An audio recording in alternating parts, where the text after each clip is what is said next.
Hello everyone, how are you doing? This is MD Tech here with another quick tutorial. In today's tutorial, I'm going to show you how to hopefully resolve you're coming across an issue with the Safari web browser that it could not connect to a server.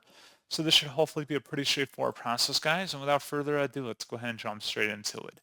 First thing I recommend doing would be just to restart your device. So just go up to the Apple icon on the menu bar and then restart. And then when you relaunch, hopefully if you open up Safari, you should be good to go.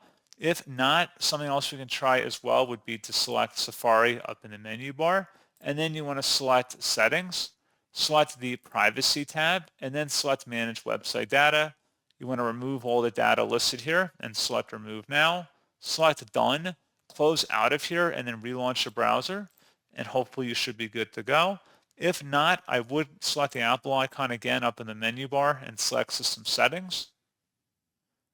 And now select Wi-Fi on the left panel and make sure Wi-Fi is toggled on. And if it's off, turn it on. If it's on, turn it off and then on again just by toggling this oval on and off a couple of times. And hopefully that should be able to resolve the problem. So as always, thank you guys for watching this brief tutorial. I do hope that was able to help you out, and I do look forward to catching you all in the next tutorial. Goodbye.